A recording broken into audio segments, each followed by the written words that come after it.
So, because Tuchel said, about physicality, speed, reflecting the Premier League, do you think that he wants to insert that pace into it? And do you think that you are capable of doing that in international football? He clearly wants to. And the interesting thing is going to be to see... Does that feel dangerous to you? Whether he's able to do it in the World Cup. The game's coming up this week. I'm sure we will see plenty of energy from the players. And as Ali said, the opposition you play in these qualifying games, we're going to have most of the ball, you'd expect. And, maybe it won't be quite as direct as Tuchel would like, because the game state will just mean that it's really different. hard to play quickly and directly when you're playing in 1/3 of the pitch. Yeah. But when you get to and he's been asked this already in press conferences, like the perennial issue of the temperature at World Cups in faraway lands, is still an issue in 2026. We don't like it hot. Yeah. But and looking back, doing research for this episode as well, looking back through the years, and you see how many times key players arrive in summer tournaments knackered, injured, coming back from injury too quickly. Metatarsals everywhere. Now you've got to play in Sao Paulo, where it's hot and humid. He's not gonna have the squad at full tilt. No manager does in a major tournament. So that will be interesting to see how he handles that, and if he is able to make this team play like the way he wants it to play. And I saw Pochettino talking about this week. He's been doing some interviews, and he's obviously the USA men's national team coach, and he was talking about the same thing. It's like, when he's managing Tottenham and club teams, he's all about the off-the-ball work and really working the players hard in training. You can't do that as an international manager. I think he might have made a real rod for his own back by talking in relatively specific terms about the way that he wants to play, because everyone will expect to see it straight away. And I really believe that what people think about when they hear the words quick and direct is going to be almost impossible to play out on the pitch for England. Then there's the fact that with Harry Kane at the top of the pitch in particular, I think there's an argument that a really fast-paced, aggressive, intense style of football, much of which is out of possession as much as it is in possession, and counter-pressing when we lose the ball and putting a lot of pressure on opponents, I'm genuinely not sure we have. And then there's the lack of speed in behind that we have in our star attacking players, most of whom want the ball to feet. I'm not sure we have the right fit of players. Whereas France, for example, with Mbappe and Dembele and their types of attackers that they have, I think it has suited them fairly well, more so than us, to play to try and turn it into like a lot of 1v1s out wide and stuff like that. So possibly a bit of a Ten Hagism. Like everyone's going, he said we're going to be the most the world's, what was it? He's transitional team in the world. I've seen it loads. Your club level, it happens a lot in the EFL. Clubs will go, we want to move towards a possession-based style because we think that will lend itself to success. And 10 games in, you're averaging 60% possession, but you've scored less than a goal a game. It just gets used as a stick to beat you with. Yeah. You don't need to create those problems for yourself. What did he say yesterday? 24 training days? Yeah. Is that it? Before the World Cup? Yeah, so 6 international breaks before the World Cup. 10 days for each break. So 60 days total together, of which 24 are training days. Wow. Of which we had one yesterday. So 23 to play. It's not a lot, is it? No, it's not a lot. It's not a lot. What I would say is that Anthony Barry, who's his assistant, I want to keep mentioning this guy's name, partly because I think he might be the next England manager. I genuinely do. He is supposedly an elite coach, like a training ground guy. And a lot of the players have worked with him before. And I believe he is or should be, if all goes well, he'll be a really important part of it, and probably quite an unsung part of it. Interesting. In terms of the sort of setup of Tuchel then, to kind of get this done, and why have I said that? It's nice, I'm doing it, aren't I? Get this done. Let's just get it won. Let's go and achieve. A lot of talk about 3 at the back or 4 at the back, and then a squad that was very interesting at the time of recording. That hasn't been revealed in terms of what he's going to want to do. Is he going to want to twist between the two of them over this international break? The last team to win the World Cup with a back three was Brazil in 2002. Who were their wing backs, Jim? Yes, great point. So they played with Lucio, Edmilson and Roque Jr. as the three centre-backs. Mm-hmm. Cafu and Roberto Carlos, crucially, as the wing-backs. Thank you for that. That's exactly where I was going. Because actually, the team itself is interesting in terms of... Because further up the pitch, you had the three R's of Ronaldinho as the 10, supposedly, but Rivaldo probably dropped into those areas as well, and then Ronaldo as well. Not a lot of pressing, really, amongst those three, is there? 'Twas a different time. And of course, Kleberson and Gilberto Silva providing that protection there through the middle. We've then sort of seen the squad come out, and the squad was, confusing to some, weird to some. Like in terms of some of those inclusions, I did want to just get your thoughts on say like the Jordan Henderson one, because I think my point of view was that he's and Tuchel kind of spoke to it a little bit, is that sort of, he's a world-class leader, standards, things like that. Do you think that's necessary, or do you think why did Tuchel feel like he needed to do this? Yeah, honestly, on this sort of topic, I'm really happy to say I don't really know, and I'm happy to broadly trust in what the people picking the squad want, specifically in terms of the balance of leadership and experience versus young players. I think that there's a couple of things that are true here. Firstly, as fans, we're never going to be able to measure that ourselves, and it's very hard to actually see it, right? You can see Henderson in particular barks orders when he's on the pitch, and we can see that, and we all appreciate that. You play Sunday League football, you know that sort of player that you have. They're pretty annoying, but you do need them, right? Sorry about that. Where's the talking, lads? Right, it's an English football cliche for a reason. And so, but also, if you read anything about successful teams in any sport, leadership is always brought up. Yeah. Culture, leadership, hard things to see, hard things to measure.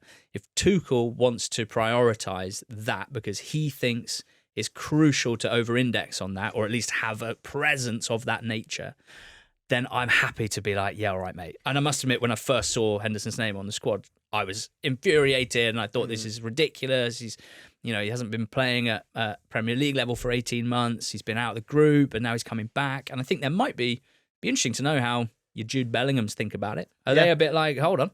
That's a good point. Because overall, I think he's stepping on his toes. I don't know about you, Dave. Overall, I'm happy to be like, I'm not going to get that wound up about this. I think we need to wait and see. Let's see how many minutes he actually plays. If he's going to all of a sudden be playing 90 minutes in all these games for Tuchel not performing well, then maybe we've got more of an issue with it. But I think with England, this happens a lot, right? You've got a lot of good journalists who are reporting on England, have been doing it for a long time, and they all have their different ins into the camp, and they'll be speaking to contacts and whatever, and they all want to do the big piece afterwards, the inside story of England's usually failure, hopefully success this time. But there's always little themes and storylines that emerge after campaigns and tournaments, and you're never quite sure. Some of it, to me, sometimes feels a bit like post-rationalisation, in that if it goes wrong, all it takes is one player to say, or one source to say, there were a few raised eyebrows when Jordan Henderson turned up. Yeah. And that might be only a few players in the squad. And then that all of a sudden becomes, that was a big issue. Yeah. Whereas if we'd won, it might be cited as a masterstroke. Yeah. So it can kind of go both ways, really. Sometimes these intangible things, we can read a lot into them. Yeah. And it's really difficult, as you say, Ali, for us to know how much they actually matter. When a squad of 23 players is picked for a team that involves 11 players playing at any given time, if we sat here every time an England squad was selected and we said, let's guess the 3 outfield players that will play less than half an hour across 2 games, maybe a sub appearance if we're 4-0 up and it's nice to get some minutes. But if the games are tight and they're important games, there will be 4 players who probably don't see the pitch at all. Yeah. So if we accept that that's a truth of any international team and squad, most likely, then What do you want? Do you want those 4 players to be young players who haven't been in the squad before, and therefore it might be nice for them to get a feel for it, and so that when they do start playing, they're up to speed and they know what it's like? That's a really nice way of thinking, Yep. and I think in most of England's life, we would normally want that sort of thing.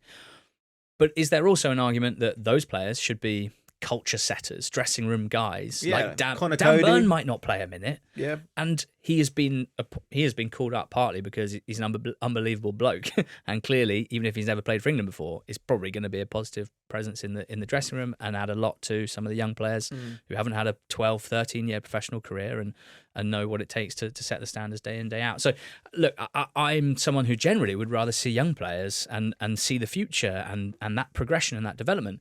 But I think with the appointment of Tuchel and the target of next summer's World Cup, we've made it pretty straightforward. We've done 8 years of developing, and Southgate oversaw quite a lot of churn and a few new eras and half eras. And now it's just like, look, we've got to try and win the trophy in 15 months' time. Yeah, I think that's such a great point, because I was going to sort of make the point of, yeah, I think he's brought in for that culture setting. He's using the word brotherhood a lot, Tuchel. And I was thinking that just because he's in this squad doesn't mean he's in the squad. But No. even if he is in the squad, to your point, yeah, like I think you need you need people not kind of getting in the way. The only other side to that is if within that and within the rooms, does he get in the way of other leaders being allowed to be those leaders? Because I think certain players do like stepping up, and Jude Bellingham is certainly one of those. But I think throughout that team, there's a lot of players with a lot of caps, like Rashford. I saw it the other day. That's just kind of to the side of it, but he's got 60 caps. Yeah. Like, so there's a lot of experience in that team. So yeah, I find him as a shout fascinating, but one that could work. There's also a lot of players injured for this squad. Yeah. Who might have been there otherwise, who would provide some of that leadership. John Stones, senior player. Harry Maguire, maybe. I don't know whether he would have got in, but I don't think he was fit enough at this time round. But, you know, Saka's not there in his own way, you know, not a leadership figure in the traditional sense, maybe, but like a senior, well-respected player. So, yeah, player you can lean on the pitch, for sure. This is the thing. There are 5 players who'd be in the squad if they were fit that aren't. So again, that's about a quarter of all the outfield players wouldn't. The names who were in the squad probably wouldn't be. Saka, Trent, Stones, Trent, Saka, Hall, and Watkins. And so again, basically, when squads come out, we pick the names. We pick the names to debate because we love chatting about it. But in reality, we are normally talking about players 21, 22, 23. Because there's normally not that much to argue about the top 16, right? And we all got upset the other day, or some people got upset the other day about Morgan Gibbs-White not being in the squad, and then 48 hours later, he gets in there anyway. Yeah. In terms of the team, then, so you talk about Cafu and Roberto Carlos.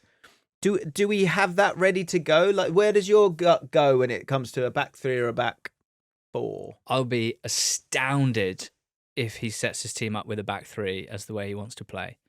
Absolutely astounded. For a few reasons. Okay. I don't think it suits the set of players that we have. We famously have a lot of world-class individuals in attack. We don't have, at centre-back level in particular, a group of individual players that are considered the best in the world, for example, which is one reason why you might play 3 centre-backs. If you have Chiellini, Bonucci and Barzagli, for example, you might be like, well, let's get them in. We don't have a very established back line at this point in time. So I'd be really surprised if you went with that. We don't have the right wing backs, because if you play 3 at the back, your wing backs are crucial attackers. Clearly on one side, Trent is generational, one of the most creative players in the world. So that's kind of all right on that side, sure. But on the other side, I don't think any of our left-siders, naturally, who would play left wing back, are going to offer probably enough. But very, very basic terms, you take an attacking player out of the team and you add a defensive player into the team. And how would you begin to select essentially only 3 attacking players? Because you're going to have your double pivot in whatever formation you play. You're going to have your 2 central midfielders, right? So you have to make you have to reduce minutes for attacking players, and that is going to be remarkable. Then there's the fact that it might free up space for Kane to drop in a bit more and get on the ball in that sort of 10 space. And then you're looking at the other attacking players around him as trying to fit that. And we've Yeah. never had it as good as when Sterling and Rashford were peak age and fit and firing and combining beautifully with Harry Kane. But that's a good few years ago now. Yeah, Spain away, wasn't it? And Yeah. the last reason I'd be astounded, Tuchel is one of the pioneers of counter-pressing and has been specific about wanting to be aggressive off the ball. No big counter-pressing manager in their right mind plays 3-5-2, 3-4-3 or 3-4-1-2, 3-4-2-1 and nails the counter-pressing, really. Because, again, you're taking a player from the top of the pitch. Yeah. It's a numbers game, pressing and stopping build-up. And if you take a player out the top of the pitch, you're not going to cause as much trouble when teams are building up in their own defensive third. Yeah, so I think back to those comments, I think if you play a back three, you're opening up that conversation of, not having just two there and further like playing more so like he played at Bayern Munich to utilize the quality that's there, I think, as well. I mean, I take all your points there, Ali, and look, you two but definitely know more on the tactical side of things than I do. But James, I've watched videos of yours where you've talked about how England might look under Tuchel. And he has played with the back three. Yeah. Consistently in periods throughout his club management. So Should we be that surprised if he tried to do it? So that's it. I think, as you said, I'd be astounded if he played back three. I'd be astounded if we don't see a three at some point. Well, the squad he selected suggests he wants to have a wiggle. Yeah. And he even mentioned he's got the versatile defenders, i.e. they could feasibly play outside centre-back in a 3 or right-back or centre-back in a 4. Yeah. And I think, say, like Kyle Walker being in the squad, is that sort of, obviously there are some injuries involved here. But I was kind of, or is it a cultural thing? I don't know. But also like with a back three, you've got players who could play on the outsides there, and Walker's done that to well with England. I think this is the other thing he's got. When he's only got 18 months, he sort of he wants to have a bit of a play around. But sort of, when do you do it? And he kind of like, it is now. I think overall, because you don't want to be like trying a new system late. That's a great point, right? I think in years to come, maybe if this doesn't go right, a ripple effect might be looked at as, why didn't he come in September? Why didn't he have those 3 international breaks that Lee Carsley had? Yeah. That would have been great time for him to just prepare and experiment in the Nations League, and then you crack on. Well, do you know, I was listening to a podcast talking about Tuchel's arrival, and you forget the references at the time, and they were talking about, it looks like Ten Hag might go soon, and Tuchel was talking about the ripple effect of how Man United would look this season now if Tuchel had kind of gone there, and who would have been the manager instead for England, or would we have still been in any kind of malaise? That would have been it. I've been Eddie Howe. Newcastle wouldn't have won the League Cup. Yeah, exactly. Yeah, exactly. I think I'm not a big conspiracy guy. I normally try and take things at face value and don't worry too much about things that I'll never know. But with the Tuchel appointment, I've definitely got I'm confident that there's a reason why it was January that wasn't the specified reason about wanting to have a clear mindset and just leaving the Nations League. And that I'm fairly confident there'll be something contractual involved. Yeah, right. Yeah, a bit of gardening. The guy's been sacked by some of the biggest clubs in the world over the last 5 years. He's probably got all sorts of payoff bits and bobs going on and contractual stuff. That's how I see it. Yeah, I mean, the squad itself is really interesting because you've still got like the overall age is great. Like you've got some of your older boys there, and I think it's one where if Tuchel was there and he's like, I'm here for the next 4 years or whatever it might be, I think he'd be kind of braver with sort of chucking some of the, you see in rugby a lot of the time where they go, okay, well, we're working towards that World Cup over there. We're going to let these guys sort of struggle to allow those kind of leaderships to sort of pop up. But at the same time, you've got a lot of experience there. But like when we're talking about, say, like fullbacks, if you do go with a 4, I think I'm intrigued to see what his ruthless shouts will be, because that is something that was put at Southgate a lot. Was like, we're trying to figure out a way of getting Foden in the team and Bellingham in the team, and why is Palmer not getting in the team, and Anthony Gordon's got to play in this team, and like, shouldn't Watkins be playing in this team? And then when it comes to like the fullbacks here, I'm intrigued to see what road he kind of goes down when it comes to, and maybe it's just because we're sort of in the wake of the League Cup final, like Livramento's something. Like he's like in terms of a balanced two fullbacks. There's two ways of looking at. Do you want Trent and the world class stuff that he brings? But if you're going to have that, you better have some runners around him. So that means, does Gordon and Rashford need to play? And if that means that, is the balance going to be found there? Or are you brave enough to go, do you know what, for a balance here, we're going to have Ben White who can tuck in and Lewis Hall's going to go. Or we're going to have Lewis Hall and we're going to have Livramento. It's two quite complete ones. Well, you could have a situation There's a lot going on where you have, really is.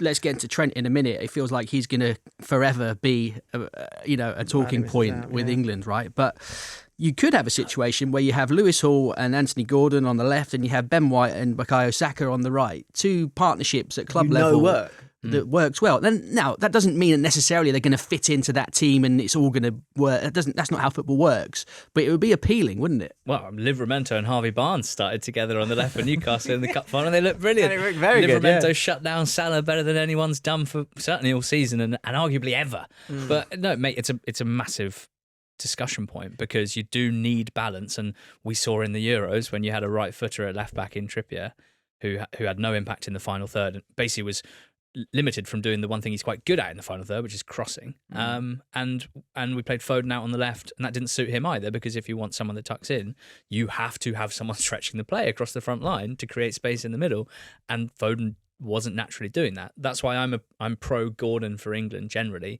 or frankly, or Rashford, or Jacob Ramsey or Hudson-Odoi, just someone to stand on the left side of the attack on the touchline, because I think that solves a tactical issue in terms of the shape. Back to the noise. And just quickly, Trent is not going to be the guy that always misses out for England. I think he is going to be a huge England player for the next 5 years, and we'll forget his awkward start to life. And I really think chat about him defensively.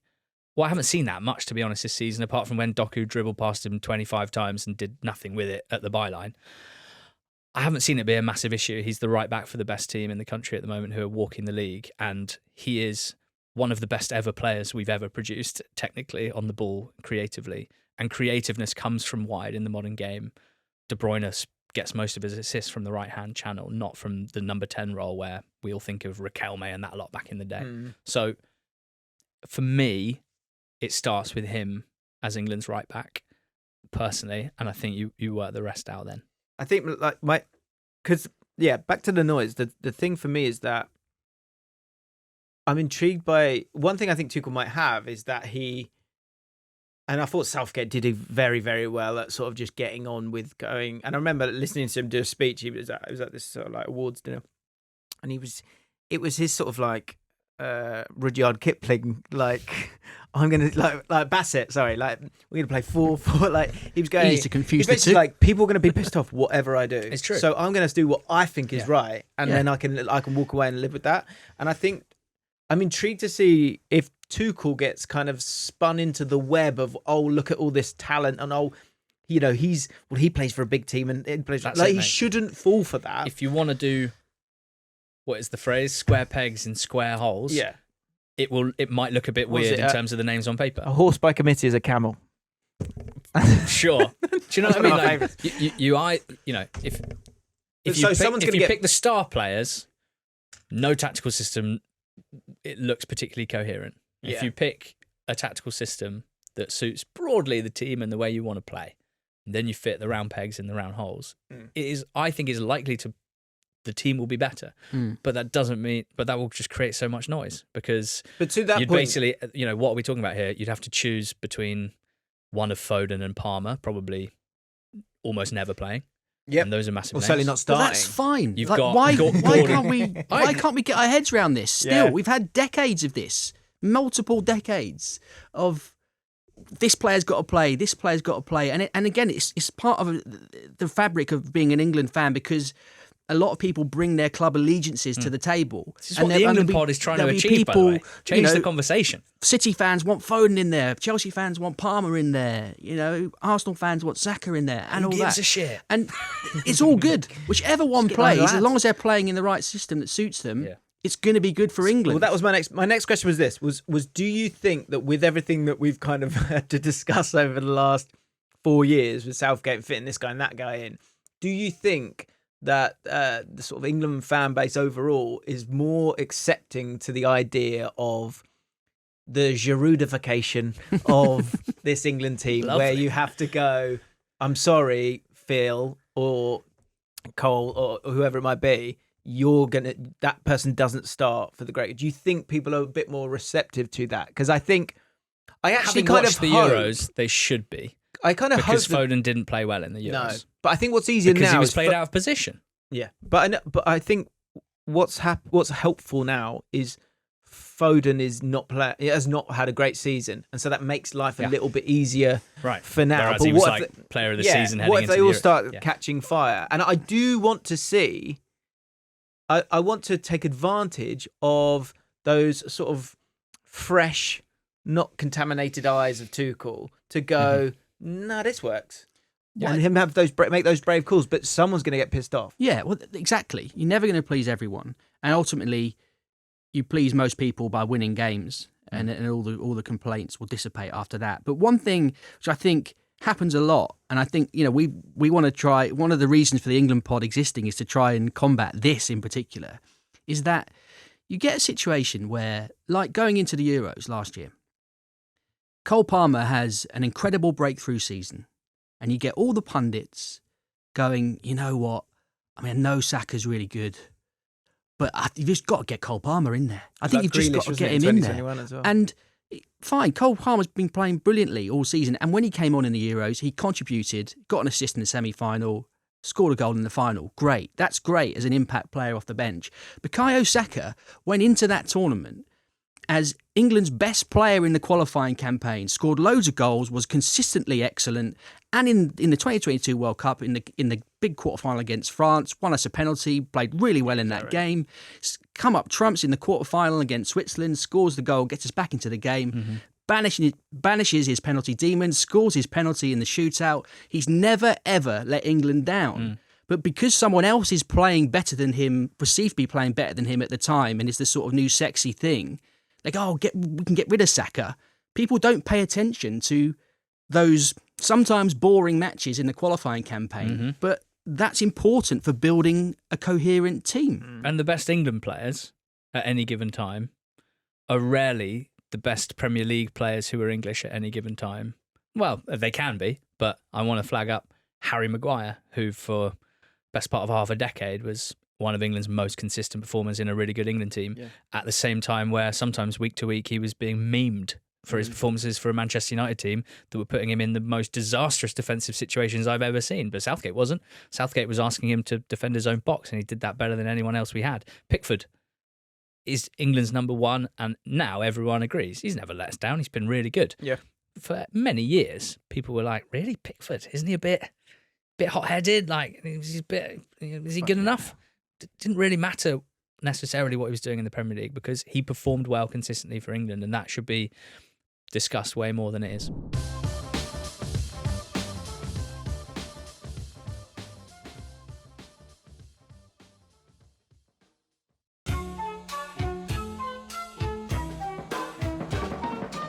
So with the team itself, as much as it being about being it right and getting it right, being balanced, all those things, what is your sort of gut feeling on who is he going to kind of build the team around, give the keys to when it comes to this team? Because you do have to, as much as you can't have everyone, you've got to sort of hang your hat on a few.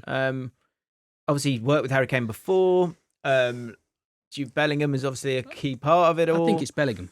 I do. I'm pleased you said that. Jude Bellingham is playing for Real Madrid, winning the Champions League. He's the man, and he knows it. Unreal. He knows it. Yeah. We've basically, we've got one of the best players in the world. And we've got a lot of really, really good players, but we've got Jude Bellingham. He is the envy, I think, of so many other elite national teams. And to say build it around him, which is a phrase I've used already on the England pod, perhaps is a little bit reductive. It's more complicated than that.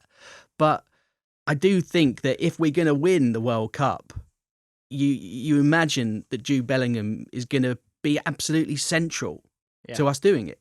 The way I look at it with Bellingham, the idea of the phrase doesn't sort of match what you're asking of him, but when it comes to like giving him the keys, building a team around him, for me it's more like squeezing every bit of what makes him like outstanding. And so I listened to the podcast, you guys talking about sort of the squad and stuff, and the talk about him, the phrase being used of dropping deeper. Like that scene, I think the connotation of that is a negative. I'm like, not like in my head, like if you're gonna have two in midfield, let him be one of them. And when you watch him for Real Madrid, obviously it's a very different team, but they're very techie. And he is afforded the freedom to not only go and make bursting runs that he does more than he needs to. It was a game against Man City. It's the 75th minute. They're like silly amount of goals up. He demanded the ball in the playmaker position, got it, and then made a 60-yard run to the channel so that someone could play it up to him so he could just lay it off. Like that is the tenacity this lad has. So for me, I'm like, let him do loads of running and go everywhere and win all the tackles and get on the ball as much as he can. I agree. I think from a personality point of view, from a clutch moments point of view, where how many's he already had in an England shirt, but also from a tactical point of view, I expect England to play a 4-2-3-1 where Bellingham's the 10, or a 4-3-3. It's basically the same thing. It depends on where he wants to be at any given time. And I agree with you that you should let him be himself. But that's why I think that's the right position to have someone who you allow to really be themselves, even if it means going all over the place and doing different things at different time, versus building around Harry Kane, where I just think building around a striker is really risky. Because with Bellingham, you've got the two midfielders broadly behind him, so there's a solid structure there. I see him in that too. I would like to see him in that too, but for what now is about 18 months or so for England and for Real Madrid, he's had two behind him, hasn't he? So, you know, I think he can do it. And that's where I thought he was going to play when he was first coming through at Birmingham. So I'd be interested to see it, Bellingham +1 with four attackers in front of him. It would be pretty lively. But for Kane, it's difficult because I've heard rumours. There's a lot of hatred. Hatred. That's the word I'm using. Hatred towards Harry. I think he's played really poorly in now quite a few major tournaments for England overall. He still will end up with goals because he's one of the best finishers we've ever had. Probably one of the best finishers ever. Right, so greatest goal scorer, isn't he? So he will always still score goals, and therefore it's difficult to get away with criticising him because you can generally point to a goals tally, and for a striker that has always been the way that they're judged. The way I see the game and England in this sense is that as long as the team are scoring enough goals, it doesn't really matter who is scoring them. And I think we see loads and loads of examples, club and international level, where the teams that do well and score lots of goals don't always have a number 9 that is scoring a large proportion of them. Look at the top goal scorers at the Euros last summer, quite often in the Premier League and down the divisions now. The number 9 is changed so much. It's not the guy that scores the huge proportion of your goals. You don't need them to. And so that's why you need to look at what else they're doing. And I think partly due to the alchemy of the other attacking players is not all Kane's fault. He has tendencies. One of them is to drop in and get on the ball. And one of them is not to run in behind a lot and run the channels a lot because physically he generally can't do it, particularly at the end of a long season, as we've seen in the last few tournaments. So it makes me uneasy thinking that Tuchel will be like, and he's the captain. So it's really... But he obviously got a lot out of him at Bayern Munich. He did get a lot out of him at Bayern Munich. It's true. But to your point, international football and club football is different. Put it this way, I need to stop talking about this because he's going to play Kane. He's going to start every game that he's available and fit to play. He's the captain, and he will score goals. I personally think that his presence can within the group of players can cause problems for England. If he didn't, let's entertain the thought of him not playing Kane. Not right now, but say we get to the World Cup and it's Ollie Watkins starting instead of Harry Kane. Harry Kane's on the bench and it goes wrong. It just becomes this massive stick thing to beat him with. Yeah, and it's but that's the bravery of the job, isn't it? Yeah. To be willing to do that. I agree with you. That's the thing. I see that with Trent as well. Like, there's just the noise is just going to be enormous if you were to do either of those. 6 players scored 3 goals at the Euros last summer. This was the joint top scorers at the Euros. 3 goals in in theory, 7-game tournament. Kane was one of them. The others were Mikel Arteta of Georgia, Musiala, Dani Olmo, Cody Gakpo, Ivan Schranz. Like the era of nines scoring your goals at international level is well in the past now. Sort of solely. I mean, so I guess the thing with Kane is, well, if you play Kane, you have to play someone to stretch it out wide, which means Gordon, which I've got no problem with, or that's why Rashford's in this squad. And I then want Gordon to be that guy. I think he is, but is he like really proven as the sort of, you know what Sterling used to do and score lots of goals, and Rashford used to do? I don't is Gordon proven on that front? I wouldn't say. I think if you're using the word proven, I would say absolutely not. I would actually say, in terms of doing that role and being proven, but it's obviously on the other side. Jarrod Bowen is so. He's so not disrespected, but he's just so flung away. He's really unlucky, isn't he? Because he doesn't take many touches, because that's not his game. But he finishes and he stretches it, and he has been forever since day one, hasn't he? Like in the Championship, he's been so good for so long, and it feels like he will always kind of miss out a little bit. Yeah, you do wonder if there was just if you had a world where Kane's not in there. And I would be fascinated to see the discourse of like Kane not being in the team, and if people were like more okay with that, then because he's, I know it sounds ridiculous, but because he's Tottenham and Bayern Munich, because he's not like Saka. Like if Saka's, as much as you could talk about Cole Palmer going to the team, if Saka hadn't been in the team, the noise around that would have been absurd. You wonder with Harry Kane if they'd be brave, if they'd be brave enough to do it. And so you'd say it'd be Watkins, right? Yeah. Who's got a good goal scoring record for England. Can run the channels. When he's on it, is an excellent finisher as well, as we saw against Holland, and does so much more in terms of the intensity of his running, stretching defences, running the channels. He is not the same as Kane when it comes to link-up play, like in terms of like Kane's quality is so visible, right? When he drops in and he plays brilliant raking balls out wide, for example. Watkins isn't going to do that, but he still combines well with attacking players. It's just a bit more simple. It's a bit less sexy. Final question. Like you said, you'll get to sort of the quarterfinals, all being well, and you're going to play the 10%, the other 10% of those teams that are going to come and try and sort of bloody your nose instead of just get sort of curl up into a ball and then counter-attack. How does he get to a point where he can beat the big boys in a way? And actually, weirdly, there will always be these comparisons to Southgate, because Southgate did get really far a lot of the time. And what we're asking from Tuchel is to play better football, more fun football, but still make sure you win everything at the same time. And it's a lot. I don't want him to play more fun football. I'm not bothered about that. Yeah, I want him to win. Just win. I don't mind if it's not attractive. I'm not sure what people think is attractive football. I think that's mainly based on what we've seen at club level. I don't think it's realistic to play at international football something that everyone would agree is really fun. Yeah. And frankly, Spain, my strongest view on this is if your team scores lots of goals, you find it fun, and if they don't, you don't. That's basically how I see it. You can break down whether they're going long or playing tiki-taka beautifully. Yeah. Essentially, it comes down to, are they taking lots of shots and scoring goals? And there's lots of different ways of doing that. When it comes to playing against the big teams, I don't know. I think I'm like so scarred from watching us suddenly look inferior to other opposition. Sometimes there's something about the culture, the footballing culture of like game management, where I think we struggle with. Like, I'm going to be maybe a bit stereotypical here, but like when I was a kid, I went on a school football tour in Barcelona. It was around the time that Pep was just getting his fingers into things. And like, it was insane how differently the 17-year-old kids from Barcelona played to how we played. We thought we were good, but it was just kick and rush, basically. Yeah. And they played properly, but not just technical stuff.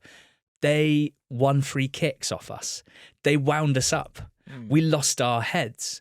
And like, I see that even at the very top level sometimes with England teams in major tournaments. Like, there's something about the way we handle difficult matches against really good teams that I still don't think we've ever really nailed, right? Yeah. And so I think I'm just a bit scarred about it. My main thing about playing these teams, and this is easier said than done, it's like you watch back the highlights from the final against Spain. They absolutely killed us in transition. Anytime we were slightly out of shape or slightly sloppy on the ball, they created a good chance. And so we need to make sure when we play these good teams that our rest defense, to use that phrase, is absolutely nailed on. Make sure that when we lose the ball, we're not scrambling, we're not backpedaling, we're not out of shape. And we need to make sure that we're looking after the ball really well and progressing the ball properly. Those are really hard things to do. Yeah. I think, because I look back at certainly the goals, I thought a lot of the kind of discussion about it afterwards was they were kind of missing one point for me, which was how cute Spain were in that set. If you look at the goals, people kind of focus on the wrong things and about like Kyle Walker scrabbling, like moving from one side to the other. He's doing that. He was doing that because Carvajal had played this insane pass that no one talks about. Yeah. And that meant that allowed one runner to go, which meant he had to go, which meant Kyle Walker had to go, which meant someone was free. And then the same with, it might have been it wouldn't have been Ethabal. It might have been Ethabal, or it might have been Danny Olmo. Someone's he's gone with the eyes one way and then he's played a different pass. And it's that cuteness of sensing the moment, feeling good in the moment, being technically good enough in the moment, and the chemistry of the team all together that will get you over the line and win you those tournaments. And I think that's what I'm intrigued by. We don't seem to have those moments of innovation in attack either, do we? Where it's like, maybe I'm just being a negative fan here, but like what you're talking about, the Carvajal pass, for example, it's not that we don't have players who can play clever, visionary first-time passes, for example. But when I think of England in big games, we're normally taking an extra touch. We're maybe slowing it down a little bit, maybe 3 touches before we play the pass that everyone's already seen. Yeah. And the attack has slowed down a little bit and the defence have got back into shape. I'm not sure we've ever really seen an England team. We can be really good on the break, I should say. That's a slightly different thing that I'm talking about. But when it's about a case of like one pass, Carvajal pass, he's their right back, right? He's not no one that people talk about as being a brilliant Spanish technical passer, but he just knows, you know, they have a way of playing that I'm not sure we've ever quite achieved. I think for me, that is the thing for Tuchel to find, is the balance between, the power and the pace. And again, it's in the front of my mind, but like that sort of Newcastle style that we saw at the weekend, which is I think English football fans can kind of identify with. But the difference between careful and carefree, and there's a bit in the middle where if you can offer up both, it allows you to sense and take advantage of moments when you need to. I think, again, going back to that game, we go behind and we did this a few times. We were so like tentative and tepid. And then when it was like, oh fuck, we're going out here, it was like a fake carefree, because it was like, we need to just go. We just need to solve this. And that's how we got back in the game. Because we were just like, we're going to have to go now. And then we got back in the game and we did it again. And that was it. It's that balance between the two. Like, can Tuchel find that? I hope he can. I mean, the thing to say as well is that international football, at the sharp end of it, it can be really cruel. It can be decided on fine margins. I think that Euros final in 2024, of the 4 big knockout games that Southgate lost, I think that's the one that we can have least complaints with, really. Spain outplayed us.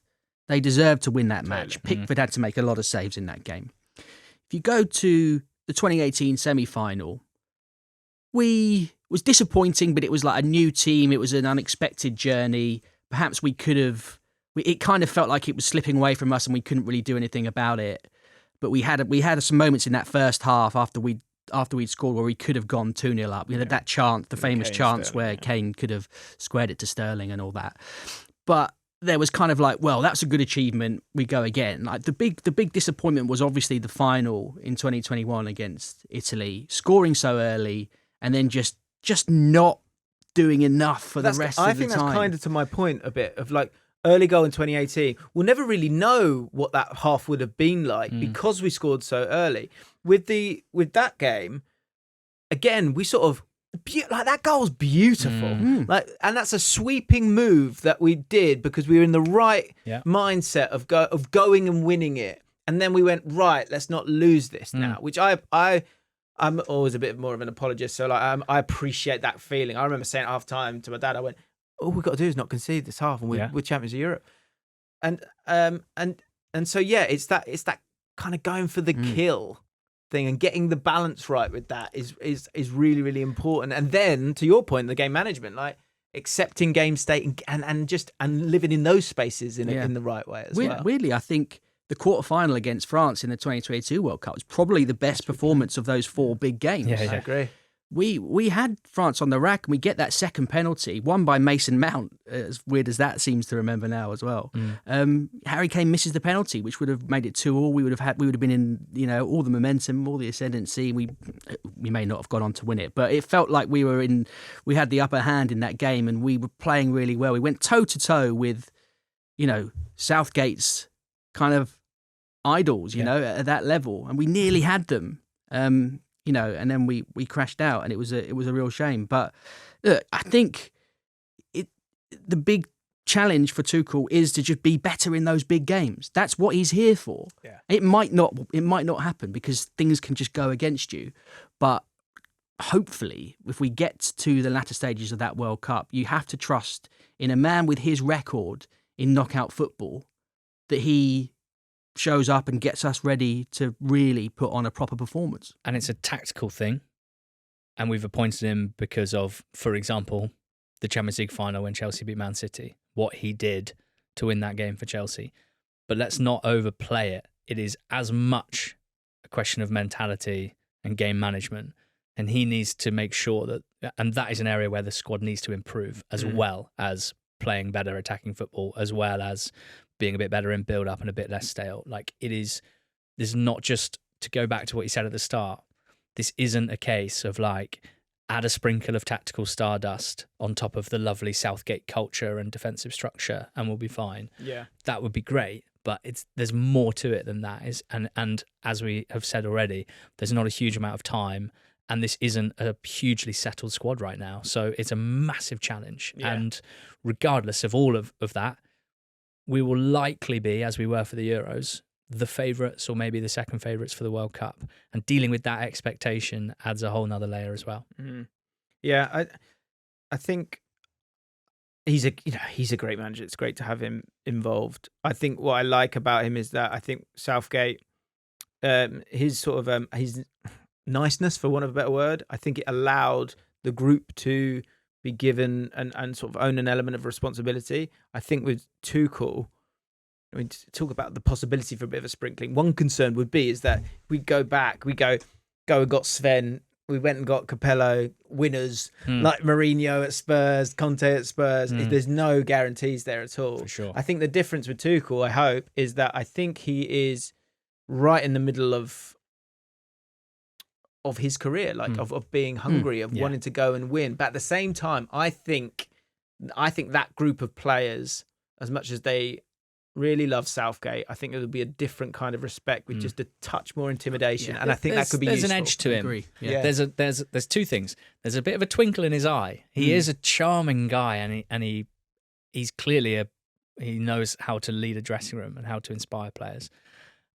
And also he's got a bit of an edge to him. Yeah. I think he can lose his shit quite quickly, particularly on the training ground. And so, yeah, if there's a sense, and I don't know for sure, but if there's maybe a sense that towards the end of the Southgate era, there was just a little bit of latency, too much of the same voice, and maybe not standard slipping, but just like, not that energy, that edge. Spark, Well, we shouldn't lack that now, that's for sure. Yeah. I watched the first 10 minutes of training yesterday at St George's Park, and the lads were bang at it. Well, spicy rondos all over. But we sat in his press conference on last week at Wembley, and I haven't been in one of those before, and I'm not a serious journo. So I sat there as an England fan, and I found myself smiling like a lot of the time. That's great. He was asked questions, and these are questions by rabid journos who are trying to trip him up. That would be the best outcome for them, for him to say something wrong or bad that they can report. That's a great outcome for them. Great for news.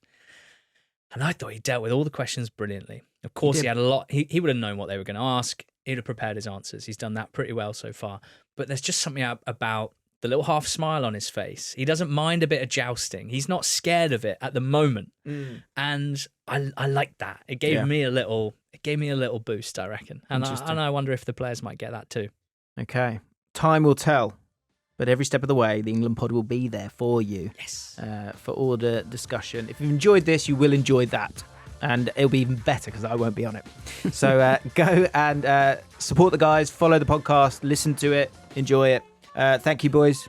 Thank you very much. We are going to do another podcast that will be let out later this week where we're putting together the greatest England squad of the Premier League era. I'm excited. You should be too. Make sure you follow this podcast so you don't miss out on that. Thanks a lot. In the words of Ali Maxwell, go well.